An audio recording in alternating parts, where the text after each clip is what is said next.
یہ ایک بلٹ کا نشان ہے اور اس کے بعد یہ جو ہے یہ دوسری بلٹ کا نشان ہے.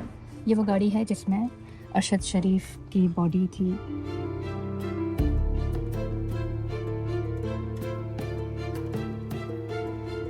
ہم کوئی بھی اس سے اس کی کمی نہیں پوری کر سکتا.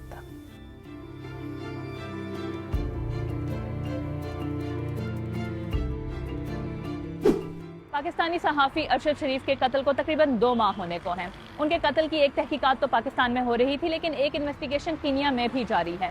کینیا میں ہونے والی یہ انویسٹیگیشن کہاں تک پہنچی ہے، اس میں شفافیت کا سٹینڈرڈ کیا ہے اور یہ کنکلوڈ کب ہوگی؟ ان سوالوں اور اس تحقیقات میں سامنے آنے والے لوپ ہولز کو سمجھنے کے لیے ہم آپ کو نیروبی لے جائیں گے. لیکن اس سے پہلے ارشد شریف کی والدہ اور ان کی اہلیہ سے ملتے ہیں اور یہ سمجھنے کی کوشش کرتے ہیں کہ ارشد شریف کو کینیا جانے سے پہلے ملنے والے تھریٹس کی نوعیت کیا ہے. Mentally, I am not accepting that he is no more. Mentally, I am not. ایک جیسے کہتے ہیں نا طوفان، وہ میں چھپائے بیٹھی ہوں. آپ تک یہ خبر کیسے پہنچی؟ دفتر سے کچھ لوگ آئے تھے، ارشد کے فرینڈس. میں سو رہی تھی، کال آئی تھی، انہوں نے کہا بھابی گیٹ کھولیں. سٹارٹ میں انہوں نے مجھے یہی کہا کہ ارشد کا ایکسیڈنٹ ہو گیا ہے. تھریٹس مل رہے تھے اور کافی عرصے سے مل رہے تھے اور ہم کیئرفل بھی تھے، لیکن مجھے اتنا اندازہ نہیں تھا کہ اس لیول تک بھی لوگ جا سکتے ہیں. He has written to everybody, but no action was taken to save his life. What were they? کیا ان کی انٹینشنز تھیں مجھے نہیں پتا. Now they are cashing. But who were the one who filed so more than 12 FIRs against him? They are the one who wanted to eliminate him. اب جب آپ پیچھے دیکھتی ہیں تو آپ کو کیا سمجھ آتی ہے وہ کس اسٹیٹ آف مائنڈ میں تھے اس وقت؟ وہ اسٹریس میں تھا. ان لوگوں نے اس کو پوری طرح اسٹریس میں رکھا. وہی آپ جو پوچھے ہو کہ اف یو لک بیک، تو پھر میں بھی ان کے لیے خود ہی ایسے رستے بنائے گئے ہوں اور ان کے لیے خود ہی پلان کیا گیا ہو. اس کے بارے میں کچھ کہہ نہیں سکتی ابھی فی الحال. ارشد شریف کی والدہ اور ان کی اہلیہ کے ذہن میں بہت سے خدشات تھے، جنہیں سن کر میں ان سوالوں کے جواب تلاش کرنا چاہتی تھی جو ان کے قتل کی مسٹری کو مزید الجھا رہے ہیں. انہی کی تلاش میں نے کینیا کے دارالحکومت نیروبی کا سفر شروع کیا. ارشد شریف نے 10 اگست کو پاکستان چھوڑا تھا اور اگلے 10 دن دبئی میں گزارے، لیکن وہاں کی مقامی اتھارٹیز کے کہنے پر ان کو دبئی چھوڑنا پڑا، جس کے بعد وہ 20 اگست کو کینیا پہنچے. اگلے 2 ماہ تک یہی ملک ان کا ٹھکانہ رہا، جہاں پاکستانی نژاد بزنس مین وقار احمد اور ان کے بھائی خرم احمد ان کے میزبان تھے. یہ کینیا کا دارالحکومت نیروبی ہے. شہر کے مرکز میں بلند و بالا عمارتیں ہیں اور اس کے مضافاتی علاقے نسبتاً پسماندہ. ارشد شریف نے اپنی زندگی کے آخری 2 ماہ اسی شہر نیروبی میں گزارے تھے.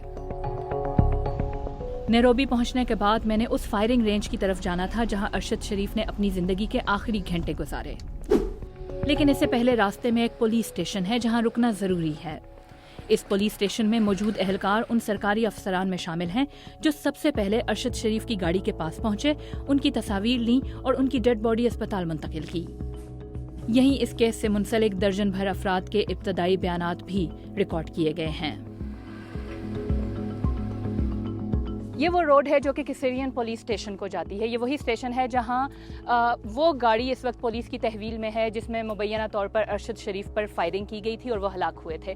اب تک پولیس کے پاس جو بھی ایگزیبٹس موجود ہیں ان میں یہ سب سے اہم ترین جو ایگزیبٹس ہیں ان میں سے ایک سمجھی جا رہی ہے. لیکن 1 مہینے سے زیادہ عرصہ گزر چکا ہے اور پولیس ابھی تک اسی بات کا تعین نہیں کر پائی کہ گولیاں کہاں سے فائر ہوئی تھیں، کتنی گولیاں فائر کی گئی تھیں گاڑی پر، اور اس کے علاوہ کن لوگوں نے وہ گولیاں جو ہیں وہ فائر کی تھیں. ہمیں پولیس نے ایکسیس دی ہے اس گاڑی تک. آئیے ہم آپ کو دکھاتے ہیں کہ اس گاڑی میں ہمیں کیا ملا ہے. یہ ایک بلٹ کا نشان ہے اور اس کے بعد یہ جو ہے یہ دوسری بلٹ کا نشان ہے. یہ وہ گاڑی ہے جس میں ارشد شریف کی باڈی تھی اور اس کو پھر یہاں پولیس اسٹیشن لایا گیا.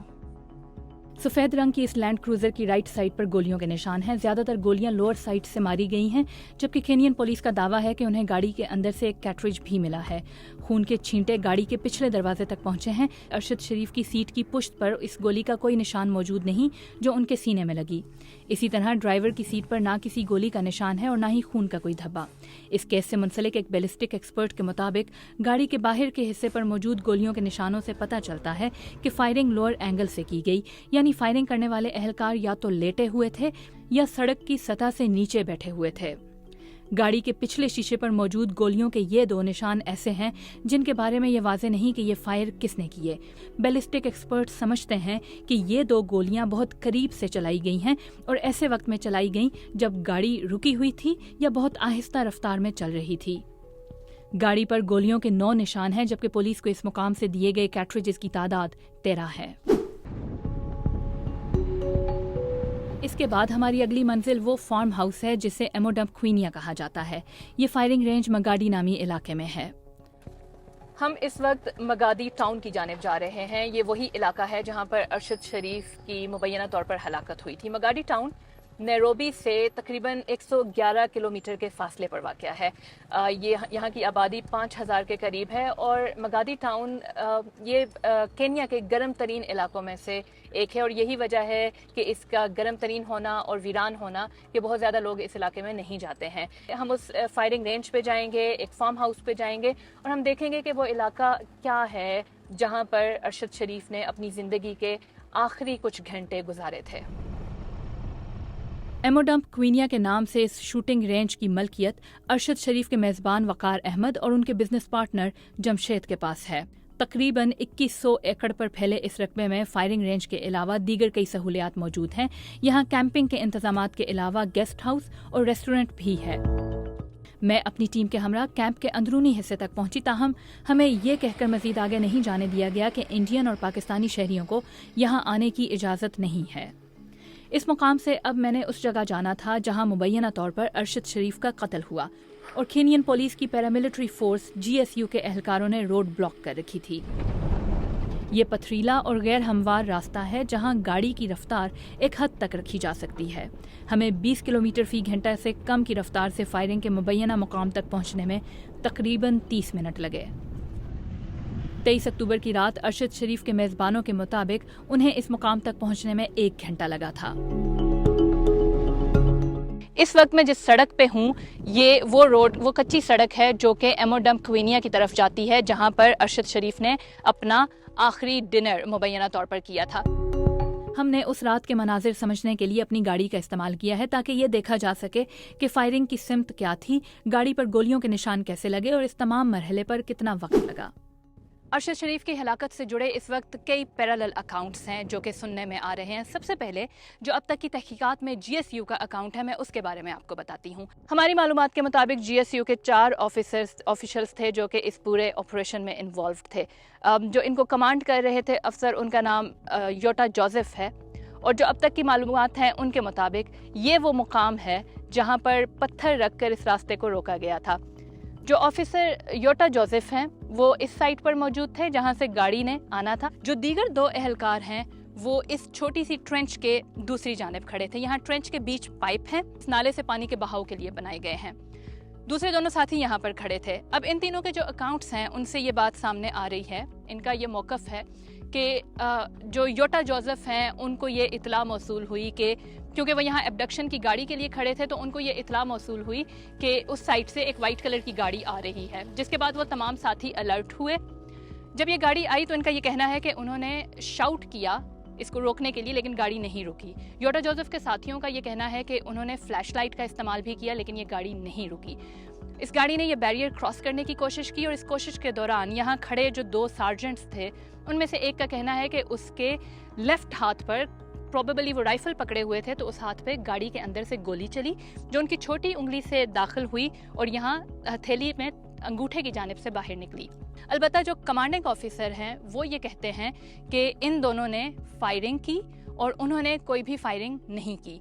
GSU के एहलकारों के मुताबिक जब अरशद शरीफ जिस गाड़ी में सवार थे उससे फायरिंग हुई तो वो उनमें से सबसे पहले वो एहलकार जिसके हाथ पे गोली लगी थी वो भागता हुआ आया और इस पाइप के अंदर छुप कर बैठ गया। जो दूसरा एहलकार है उसके मुताबिक वो भी कुछ लम्हों के बाद यहाँ आकर इसके अंदर छुप गया और जिस वक्त वो बाहर निकला तो वो ये सोच के बाहर निकला कि वो गाड़ी को चेस करेगा, लेकिन वो जा चुकी थी। अरशद शरीफ के केस से जुड़ा जो दूसरा अकाउंट है वो खुरम का है। खुरम जो एमोडम के मालिक वकार के भाई हैं और इसके साथ उनके पार्टनर जमशेद के दोस्त भी हैं। खुरम उस रात अरशद शरीफ की गाड़ी ड्राइव कर रहे थे। खुरम का ये कहना है कि जब वो इस मुकाम पे पहुंचे तो उन्होंने देखा कि यहाँ पर पत्थर पड़े हैं और उन्होंने ये सोचा कि ये रॉबरी की एक कोशिश हो सकती है, क्योंकि उनके ख्याल में यहाँ पर उन्हें कोई इर्द गिर्द कोई शख्स नज़र नहीं आया, ना यहाँ पर कोई गाड़ी खड़ी थी और मुकम्मल अंधेरा था। इस मौके पर खुरम को अरशद शरीफ ने यह भी कहा कि ये पत्थर यहाँ क्यों रखे गए हैं। खुरम के मुताबिक वो इस जगह को क्रॉस कर गए और जैसे ही उन्होंने ये बैरियर क्रॉस किया उसके बाद वो कहते हैं कि उन्हें फायरिंग की आवाज़ें आईं और ये जो फायरिंग की आवाज़ें वो कहते हैं कि उन्होंने कुछ फासले तक सुनी और इस दौरान वो ये कहते हैं कि उन्होंने अपने कुछ लम्हों के बाद उन्होंने अपने भाई से भी रब्ता किया और कहा कि कुछ इंसिडेंट यहाँ पे हुआ है और उन्हें धमाकों की आवाज़ें सुनाई दी हैं। उसके बाद वो ये भी कहते हैं कि उन्होंने अरशद शरीफ से इस बारे में पूछा, लेकिन अरशद शरीफ ने कोई रिस्पॉन्स नहीं दिया। कुछ फासले पर जाकर उनका ये कहना है कि वो देख सकते थे कि अरशद शरीफ के चेहरे पर और उनकी सीट पर और उनके कपड़ों पर खून बह रहा है। ताहम उनका ये भी कहना है कि अरशद शरीफ अभी भी सांस ले रहे थे। उसके बाद उन्होंने अपने भाई से और जमशेद से रब्ता किया, जिसके बाद वो यहाँ करीब वाक़े जमशेद के फार्म हाउस पर पहुँचे। GSU और खुरम के अकाउंट के बाद एक तीसरा अकाउंट भी है। हम आपको बताते हैं कि जो बैलिस्टिक एक्सपर्ट हैं उनका क्या कहना है, यानी वो माहिर जिन्होंने अरशद शरीफ की गाड़ी पर लगने वाली गोलियों के निशानात का मुआयना किया है। हम ये दिखाने के लिए आपको हम अपनी गाड़ी इस्तेमाल कर रहे हैं ताकि हम आपको एक्सप्लेन कर सकें। तो ये कहा, जो बैलिस्टिक एक्सपर्ट हैं उनकी ओपिनियन के मुताबिक अरशद शरीफ की गाड़ी पर कुछ गोलियां लगी हैं। उन गोलियों उनका ये कहना है कि गोलियां जो हैं वो एक लोअर एंगल से ली गई हैं, यानी जिसने भी गोलियां मारी हैं वो या तो ज़मीन पे बैठा हुआ था या लेटा हुआ था, क्योंकि जो गोलियों की डायरेक्शन है वो अपवर्ड है। सिर्फ एक गोली ऐसी है जो कि गाड़ी की छत में से निकली है। तो गाड़ी के बैक डोर पे गोलियां हैं, यहाँ गोलियां हैं। इसके अलावा उनका ये भी कहना है कि कुछ गोलियां ऐसी भी हैं जो गाड़ी के नीचे से अंदर की तरफ गई हैं। लेकिन ये तमाम गोलियां और ये तमाम जो फायरिंग हुई है ये तमाम की तमाम यहाँ राइट साइड पर हुई है। दूसरी तरफ कोई भी पुलिस एहलकार नहीं खड़ा था। लेकिन जो असल मसला है वो उन दो गोलियों का है जो कि गाड़ी के पीछे लगी हैं।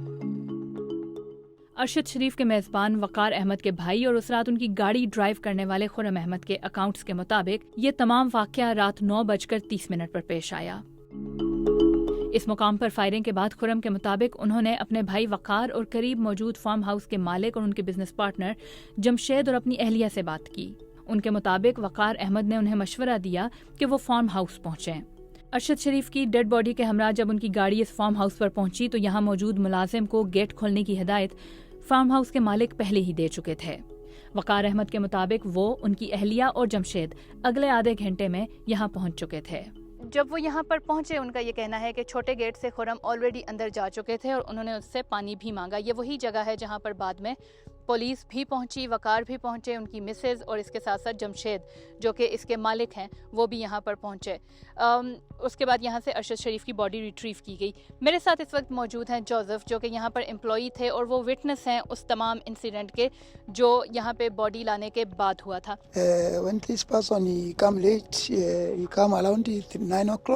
खुरम रात 9 बजे के करीब आया और वो मुझे ढूंढते हुए मेरे कमरे तक आया। मैंने उनसे पूछा कि क्या हो रहा है। उन्होंने कहा कि बस मुझे पानी दे दो। मैं गेट की तरफ गया और दरवाज़ा खोला कि देखूं अंदर कौन है। मैंने देखा कि वहाँ एक शख्स मुर्दा हालत में है। वहाँ ड्राइवर नहीं था। मैं खुरम से पूछने वापस अंदर भागा मगर वो वहाँ नहीं था। मैंने अपने लोगों को बुलाया, ये सब देखा और हम वापस अंदर चले गए। 1 घंटे बाद और गाड़ियाँ गेट पर पहुंची तो हम दोबारा बाहर आ गए। तब मुझे पता चला कि वो वकार का भाई था जो लाश यहाँ लाया। उनकी बीवी मोरीन ने मुझे कहा कि मैं बाहर जाऊं और मालूम करूं कि रोड ब्लॉक क्यों लगाई गई है। मैं वहां गया और फिर पुलिस को भी साथ लाया जिन्होंने यहाँ पहुंचकर तहकीकात शुरू कर दी। Was the blood still flowing? उनके जिस्म पर खून जमा हुआ था। ये खुश्क था और वो सांस नहीं ले रहे थे। वो शख्स मर चुका था और अभी तक गाड़ी में ही था। पुलिस हुकाम के मुताबिक वो 11 बजे के बाद इस फार्म हाउस पर पहुंचे। उन्होंने डेड बॉडी की तस्वीर बनाई और दीगर मालूमात हासिल की। यहाँ अरशद शरीफ का आईफोन और उनका वॉलेट वकार अहमद ने रख लिया, जबकि पुलिस अरशद शरीफ की मैयत लेकर मॉर्चरी की तरफ रवाना हुई, जबकि खुरम अपने साथी जमशेद के हमरा नैरोबी की जानिब चले गए। मैंने वाक़ये की रात 11:43 पर ली गई तस्वीर भी देखी, जिनमें अरशद शरीफ के जख्मों से निकलने वाला खून जमा हुआ है। मैंने इस इंसिडेंट के मुकाम से तकरीबन 5 मिनट की ड्राइव पर मौजूद मसाई कबीले के 2 अफराद से भी बात की, जो इस सड़क पर उसी टाइम फ्रेम के दौरान गुजरे जो पुलिस और अरशद शरीफ के मेज़बान बताते हैं। गाड़ी के ड्राइवर खुरम और पुलिस का कहना था कि रात 9:30 बजे ये वाक़या पेश आया था। ताहम इन 2 अफराद के मुताबिक रात 9:30 बजे के करीब रोड पर कोई ब्लॉकिंग मौजूद नहीं थी, जबकि दोनों ने तस्दीक की कि फायरिंग की आवाज़ रात 10:30 से 11 बजे के दौरान सुनाई दी। इसी बारे में उस रात एमोडम क्वीनिया में ड्यूटी पर मौजूद एक मुलाजिम ने भी नाम जाहिर न करने की शर्त पर मुझे बताया कि अरशद शरीफ रात 10 बजे तक कैंप में ही मौजूद थे और फायरिंग का वाक़या 10 बजे के बाद पेश आया है। ये तमाम मालूमात उन बयानात पर मुश्तमिल हैं जो वाक़ये के फ़ौरन बाद रिकॉर्ड किए गए थे, लेकिन इन इब्तदाई बयानात और फिर पाकिस्तानी इन्वेस्टिगेटर्स को दी गई स्टेटमेंट्स में कई लूप होल्स और कंट्रोवर्सीज हैं। यहाँ इन तमाम लोगों से मिलने और वाक़ये के बाद रिकॉर्ड किए जाने वाले बयानात देखने के बाद ये चंद इनकंसिस्टेंसीज और लूप होल्स हमारे सामने वाज़ेह हो गए हैं। उस रात अरशद के ड्राइवर खुरम अहमद के मुताबिक फायरिंग 9:30 पर हुई। उनके भाई वकार अहमद के मुताबिक खुरम ने उन्हें 9:20 पर कॉल के जरिए इतला दी। GSU के मुताबिक फायरिंग 9:45 पर हुई, जबकि पुलिस ऑफिसर के मुताबिक इन्हें 9:36 पर फोन करके बताया गया कि मगाडी में फायरिंग का वाक़या पेश आया है। और फाइनली यहाँ काम करने वाले एक मुलाजिम के मुताबिक अरशद शरीफ रात 10 बजे तक फार्म हाउस में ही मौजूद थे। अरशद शरीफ की गाड़ी पर फायरिंग के वक्त वहाँ मौजूद GSU के एहलकारों की पोजीशंस के हवाले से बयानात बिल्कुल मुख्तलिफ हैं। वाक़ये के फौरन बाद उन्होंने पुलिस को बताया कि वो इस ट्रेंच की दाएं जानिब खड़े थे, मगर 10 दिन बाद पाकिस्तानी इन्वेस्टिगेटर्स को कहा कि वो इस ट्रेंच के कवर में बैठे हुए थे। इनमें से एक जख्मी एहलकार ने पहले कहा कि उन्होंने जख्मी होने की वजह से फायरिंग ही नहीं की थी, मगर बाद में कहा कि उन्होंने जख्मी होने के बावजूद कई गोलियां चलाईं। अरशद शरीफ की डेड बॉडी को सबसे पहले देखने वाले गार्ड जोसेफ के मुताबिक अरशद शरीफ के जिस्म से निकलने वाला खून जम चुका था। यही बात वहां पहुंचने वाले पुलिस एहलकारों ने भी बताई है, लेकिन खुरम अहमद के मुताबिक आधे घंटे के सफर के दौरान अरशद शरीफ सांस ले रहे थे और उनके जिस्म से खून बह रहा था, जबकि इसी दौरान वकार अहमद, पुलिस, इंटेलिजेंस और ARY के मालिकान को अरशद शरीफ की हलाकत की तस्दीक कर चुके थे। अरशद शरीफ की हलाकत 2 गोलियों से हुई, जिनमें से एक उनके सर पर और दूसरी उनके सीने में लगी, और ये गोलियां गाड़ी के उकब से चलाई गईं। ताहम सीने में लगने वाली गोली का सीट से गुजरने का कोई निशान नहीं मिला है। अरशद शरीफ के आईफोन और iPad इन्वेस्टिगेटिंग ऑफिसर्स की बजाय कीनिया की इंटेलिजेंस एजेंसी की तहवील में है, जो वकार अहमद ने उनके हवाले किए थे, और आज तक किसी पाकिस्तानी या कीनियन इन्वेस्टिगेटिंग ऑफिसर ने वो गैजेट्स नहीं देखे। इन तजादात का जवाब ढूंढने मैंने वापस नैरोबी का रुख किया। इस मामले में कीनियन पैरामिलिट्री फोर्स GSU के किरदार पर कई सवालात उठाए जा रहे हैं। आगे बढ़ने से पहले हमने GSU के एक साबिक ट्रेनर और इंस्ट्रक्टर से बात की और यह समझने की कोशिश की कि GSU है क्या, और अरशद शरीफ के कत्ल के वक्त GSU एहलकारों का वहां मौजूद होना और फिर फायरिंग करना क्या एक आम सी बात है। जनरल सर्विस यूनिट यानी GSU पुलिस का मकसद सिविल अनरेस्ट के मामलात को देखना है। मिसाल के तौर पर अगर दंगा फसाद हो रहा है तो GSU को उन्हें काबू करने की ट्रेनिंग दी गई है। अब पाकिस्तानी सहाफ़ी अरशद शरीफ के केस में GSU को मेंशन किया गया है, लेकिन जो मुझे नज़र आ रहा है कि इसकी मज़ीद गहराई में जाकर तफ्तीश करने की ज़रूरत है, ताकि हम ये जान सकें कि आखिर GSU इस मामले में कैसे मुलव्वस हुई, क्योंकि ये काम उनकी जॉब का हिस्सा ही नहीं है। और हमें जानना है कि ये हदायत आखिर किसने दी, क्योंकि GSU का अपना एक रिपोर्टिंग और ऑपरेशनल स्ट्रक्चर है।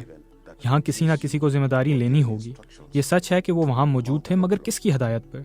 GSU के दस्तों की किसी भी डिप्लॉयमेंट के लिए हदायत पुलिस के इंस्पेक्टर जनरल से आती हैं, और इस इंस्पेक्टर जनरल के लिए लाजिम है कि वो नेशनल सिक्योरिटी काउंसिल से अप्रूवल ले, जिसकी सरबराही मुल्क के सदर के पास है।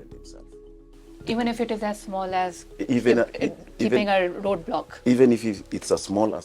जी हाँ, चाहे ये एक रोड ब्लॉक जैसा छोटा मामला ही हो, इंस्पेक्टर जनरल से हदायत कमांडेंट GSU को जाती हैं। मुझे यकीन है कि यहाँ कुछ लोगों को कुर्बानी का बकरा बनाया जा रहा है, مگاڈی میں جو کچھ ہوا اس کی منصوبہ بندی کنیا سے باہر کی گئی اور اس منصوبے پر عمل درآمد کنیا میں ہوا اور جی ایس یو کو صرف ایک کور اپ کے طور پر سامنے لایا گیا. میں کسی حکومت پر انگلی نہیں اٹھا رہا، لیکن ایسا لگتا ہے کہ یہ اتنا سمپل نہیں جتنا بتایا جا رہا ہے. یہ اس سے کہیں زیادہ ہے جو ہمیں دکھائی دے رہا ہے. پھر میں اس واقعے میں پولیس کی جانب سے فائرنگ کی تحقیقات کرنے والے ادارے آئیپوا کے سربراہ کے پاس پہنچی. ان سے بار بار ارشد شریف کے آئی فون تک رسائی کا پوچھا گیا، تاہم وہ کوئی تسلی بخش جواب نہ دے سکے. You have received the forensic results of the items that you had collected as evidences. What does that forensic says?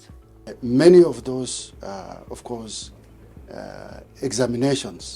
ہمارے پاس فورینزک کے نتائج بھی موجود ہیں اور میں یہ یقین سے کہہ سکتا ہوں کہ ہماری انویسٹیگیشن آخری مرحلے میں ہے. ہم اندرونی طور پر کچھ جائزہ لے رہے ہیں. میں واضح کر دوں کہ ہماری تحقیقات کا تعلق صرف اس دن شوٹنگ کی حد تک ہے. اس سے پہلے کیا حالات تھے اور کیا ہوا اس سے ہمارا کوئی تعلق نہیں ہے. میں ارشد شریف کی فیملی اور کینیا کے عوام کو یقین دلانا چاہتا ہوں کہ یہ کیس اب اپنے حتمی مراحل میں ہے اور امید ہے کہ 2 ہفتوں میں ہم متعلقہ محکمے کو اپنی انویسٹیگیشن جمع کرا دیں گے. So is there any indication at all of the involvement of any individual or a government agency or body? It's not known to us. It's not کسی کے ملوث ہونے کے بارے میں ہم نہیں جانتے. ہم صرف اس دن کے معاملات دیکھ رہے ہیں جس دن یہ واقعہ پیش آیا. کسی غیر ملکی ایجنسی کے ملوث ہونے کے بارے میں ہمیں علم نہیں، اور ایک ایسی بات جس کا مجھے علم نہیں، میں اس کے لیے انگیج نہیں ہونا چاہتا. ہماری تحقیقات سے یہ پتہ چلا ہے کہ مگاڈی سے جی ایس یو کے اہلکار جائے وقوع پر تعینات کیے گئے تھے. وہ وہاں کیوں تھے اور انہیں کس نے ہدایات دیں، اس بارے میں ہمارے پاس ان کے بیانات ہیں اور ہم نے ان کا تفصیلی جائزہ لے کر اس پر ایک پوزیشن لے لی ہے جو ہم متعلقہ محکمے ڈی پی پی کو بھجوا دیں گے. Where is Arshad's phone? Because what I have learned, it's not with the DCI people who are doing investigation of this case. It apparently is not with the IPOA, and there were people who were saying that it is probably with the intelligence agencies. Have you gotten access to Arshad's iPhone? IPOA is in control of what it has collected. آئیپوا کا control صرف ان ثبوت و شواہد پر ہے جو ہم نے جمع کیے ہیں. ایک بار متعلقہ محکمے اس معاملے پر اپنی پوزیشن لے لے، اس کے بعد ہی اس قسم کے سوالوں کا جواب دیا جا سکتا ہے. ہم نے جو ثبوت اکٹھے کیے وہ ہمارے پاس محفوظ ہیں اور متعلقہ محکمے کو جمع کرا دیے جائیں گے. آپ نے بہت سی پولیس اتھارٹی سے بات کی ہے تو میرے خیال میں یہ سوال انہی سے بنتا ہے. دوسری جانب پاکستانی حکومت نے یہ شکایت کی ہے کہ کینین حکومت ان سے تعاون نہیں کر رہی. The investigations is ongoing on the Pakistani. بدقسمتی سے وہ ہمارے ملک میں قتل ہوئے. اس کیس کی تحقیقات ہو رہی ہیں. پاکستان اور کینیا کے افسران مل کر کام کر رہے ہیں. میرے خیال میں مناسب وقت پر ڈی سی آئی کا محکمہ اس بارے میں ہونے والی تحقیقات سے متعلق اعلان کر دے گا. لیکن میں آپ کو یقین دلاتا ہوں کہ کینیا پاکستان کے ساتھ تعاون کر رہا ہے تاکہ انصاف کی فراہمی یقینی بنائی جا سکے. Some specific time frame around what time the investigation would be concluded? I can't for the following reason. میں کوئی واضح ٹائم فریم نہیں دے سکتا کیونکہ پولیس ایک آزاد محکمہ ہے. ہم انہیں آپریشنل گائیڈ لائنز نہیں دے سکتے. لیکن میں آپ کو یقین دلاتا ہوں کہ ریکارڈ ٹائم میں تحقیقات مکمل ہو جائیں گی. کینیا کا اس معاملے کی تحقیقات کو طول دینے میں کوئی مفاد نہیں ہے اور ہماری حکومت کے پاس ایسا کچھ نہیں جسے چھپانے کی کوشش کی جائے. بلکہ حقیقت یہ ہے کہ ہم اتنے ہی غمزدہ ہیں جتنی پاکستانی حکومت ہے، کیونکہ ہم سمجھتے ہیں کہ کینیا میں آنے والے ہر شخص کو ہماری طرف سے تحفظ چاہیے اور اسے تحفظ فراہم کرنا ہماری ذمہ داری ہے. کینیا میں 2 ہفتے اس کیس سے جڑے مختلف کرداروں سے ملاقاتیں کرنے کے بعد اب میں پاکستان واپس پہنچی ہوں، جہاں یہ معاملہ اس وقت پاکستان کی سپریم کورٹ میں زیر سماعت ہے. یہاں سپریم کورٹ میں پاکستان کی فیکٹ فائنڈنگ ٹیم نے اپنی ایک رپورٹ جمع کرائی ہے، لیکن اس رپورٹ کا بھی کانٹینٹ سامنے آنے کے بعد ایسا لگتا ہے کہ اس کیس میں کنفیوژن مزید بڑھ گئی ہے. تو دوسری جانب ارشد شریف کی والدہ نے سپریم کورٹ میں سابق army chief general retired Qamar Javed Bajwa کو نامزد کیا ہے. اس کے ساتھ ساتھ انہوں نے پاکستان کی خفیہ ایجنسی ISI کے بعض سرونگ افسران کو بھی نامزد کیا ہے. وہ پاکستان کی موجودہ حکومت کو بھی ارشد شریف کو ملک سے نکلنے پر مجبور کرنے اور اس کے بعد ایسے حالات پیدا کرنے کا ذمہ دار سمجھتی ہیں جو ان کو ان کی موت تک لے کر چلے گئے. لیکن یہ تمام تحقیقات، یہ رپورٹس اور معلومات منظر عام پر آنے کے ساتھ ساتھ ایک یہ اسٹرانگ امپریشن بھی موجود ہے کہ جیسے اس کیس کی جو گتھی ہے وہ سلجھنے کی بجائے مزید الجھتی جا رہی ہے. اس کی سماعت میں honourable chief justice of Pakistan chief justice Umar Ata Bandial صاحب ہوں گے. لیاقت علی کو نہیں ملا انصاف, باقی جو بی بی کو نہیں ملا, ان سب کو نہیں ملا. یہی لوگ ہیں نا جو بیٹھے انصاف دینے والے. تو اللہ کرے ہمیں انصاف مل جائے. اس کے ساتھ جسٹس کیا بولنے دیتے, اس کے ساتھ جسٹس کیا جائے. بولنے تو آپ لوگوں نے نہیں دیا, آواز تو بند کرنے کی کوشش کی ہے, لیکن اب آپ اس کے ساتھ جسٹس کریں پلیز.